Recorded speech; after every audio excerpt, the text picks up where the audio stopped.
Sales dropped. Revenue increased. That sentence shouldn't make sense. But at Rolls-Royce in 2025, it's exactly what happened. They delivered 5,664 cars last year, down 0.8% from 2024. Their electric Spectre model? Sales collapsed 45% in the first 3 quarters. So what did they do? Discount? Panic? Fire everyone? No. They announced they're doubling the size of their manufacturing facility, expanding capacity, hiring more craftspeople, investing millions, while sales are dropping. And here's the number that explains everything. Bespoke customization orders doubled in 2025. Some customers are now spending over $2 million on a single car. More than the base price of a Phantom? The average Rolls-Royce gets driven 6,000 kilometers per year. That's about 3,700 miles. These aren't cars, they're sculptures that occasionally move. This is what premium pricing strategy actually looks like when executed correctly. And most companies will never understand it, because it requires one thing most CEOs can't do: saying no to revenue. Let me show you how a kid born into poverty built a brand that charges $500,000 minimum and has customers begging to wait months just to give them money. 1863. Small village in England. Henry Royce is born. By age 4, his father's business collapses. Family is homeless. At 9, his father dies. His mother works as a maid. Royce delivers newspapers to survive. Nothing in this story suggests success is coming. But at 14, an aunt sees something, gets him an apprenticeship at Great Northern Railway Company. Royce works obsessively, reads everything, learns carpentry, mathematics, electronics. By 17, he's a mechanic. By 21, he's an engineer at a company called Maxim Western, and then the company starts failing. Most people would find another job, play it safe. Royce doesn't. With £20 in savings, about $3,000 today, he starts F.H. Royce & Company. Early on, they repair whatever comes through the door: sewing machines, electrical equipment, whatever pays. But Royce notices something. Electrical components are in massive demand. Light bulbs, doorbells, basic fittings. So he stops repairing things, starts manufacturing them. First lesson: markets tell you what they want. Most people are too busy executing their original plan to listen. By 1900, revenue hits £20,000, roughly $3 million today. Then in 1901, German and American competitors flood the British market.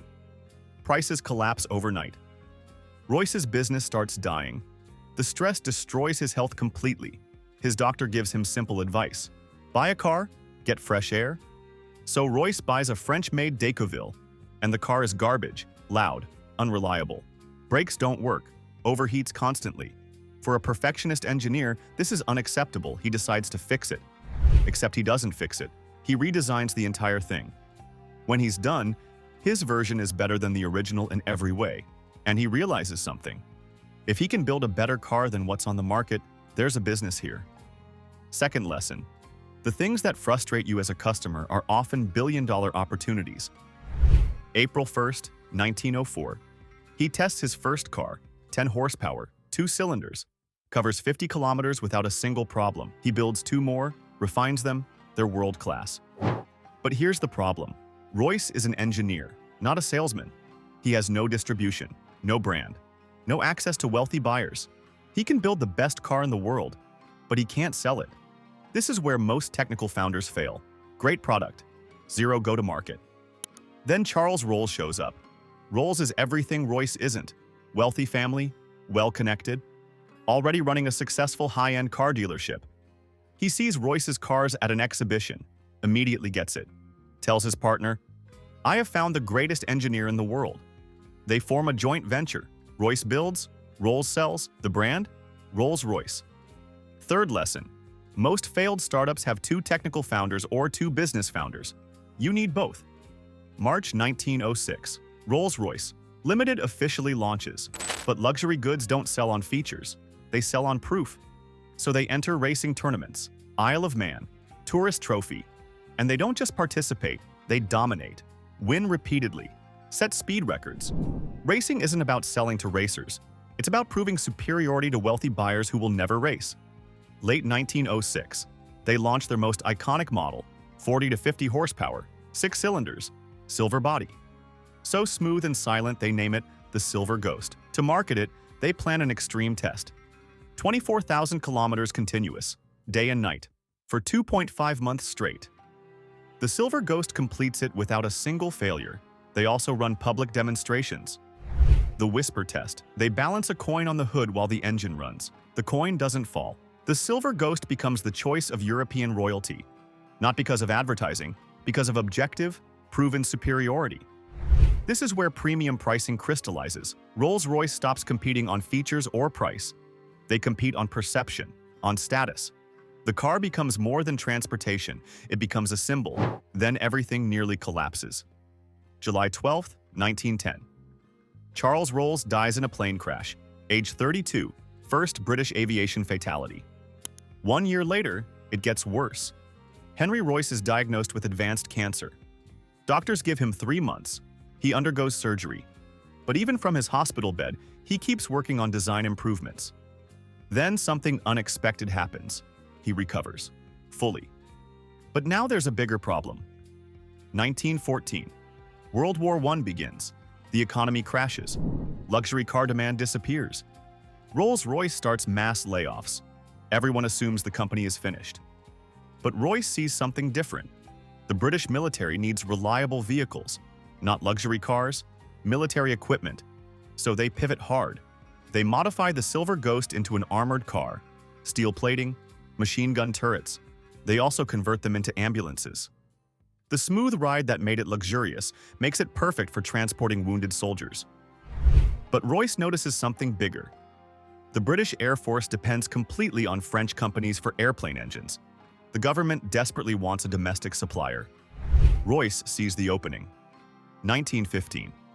Rolls-Royce launches the Eagle Aero engine, more reliable, lighter, more fuel-efficient than French competitors. By year-end, the British Air Force orders 500 units. Then they launch the Hawk, then the Falcon, then the Condor.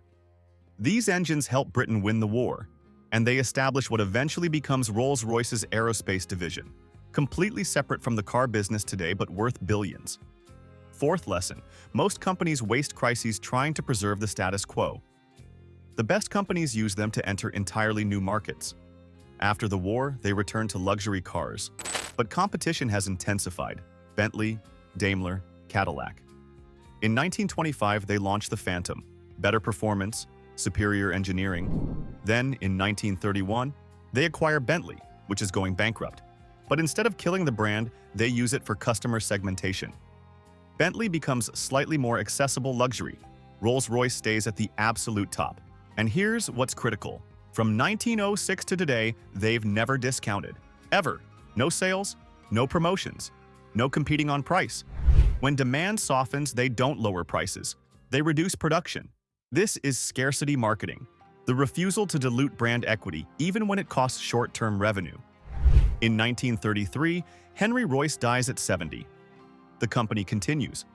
But over decades, financial difficulties force restructuring. By 1998, the automotive and aerospace divisions split completely. Volkswagen buys the factories and Bentley. BMW secures the Rolls-Royce name. In 2003, BMW relaunches Rolls-Royce motor cars from scratch. New factory in Goodwood, England, new craftspeople, and they double down. Low volume, extreme customization, premium pricing. Now let's jump to February 2026. Here's what's happening right now in the luxury car market. The middle is collapsing. You either go ultra-premium or compete on volume. There's no sustainable middle ground. In 2025, Rolls-Royce sold 5,664 cars, down slightly. But bespoke orders doubled. Some builds take over a year. Some exceed $2 million. The Cullinan SUV is the best seller. The electric Spectre was second in 2024 but collapsed in 2025. Why? Because even billionaires are hesitant about EVs' range anxiety, charging infrastructure, resale uncertainty. The luxury buyer isn't an early adopter, they want proven excellence. So Rolls-Royce is walking back EV-only plans. They'll make electric models, but they'll keep V12 options because they cater to what buyers want, not what journalists want. North America is the largest market, about 1/3 of sales, but the Middle East leads in bespoke commissions. Dubai, Saudi Arabia, Qatar. The most extreme customizations come from there. And here's what competitors can't copy. Rolls-Royce is doubling Goodwood factory capacity, not to make more cars, to handle more complex bespoke builds. They're investing in private client offices globally, one-on-one design sessions. Customers spend months perfecting their car. This isn't manufacturing. This is luxury craftsmanship as performance art. Meanwhile, new competitors are emerging. Mercedes-Maybach positions as a direct alternative. German engineering plus bespoke interiors. But they can't match the scarcity. Maybach sells thousands more units, and accessibility kills ultra-luxury positioning. In 2025, 25% tariffs hit UK luxury imports to the US. Ferrari raised prices 10%. Jaguar paused shipments. But Rolls-Royce, largely insulated, because their customers aren't price-sensitive. They're status-sensitive. When you're spending $2 million on a car, an extra $500,000 from tariffs doesn't change the decision. You're not buying transportation. You're buying what it signals. Here's what makes this business model work in 2026.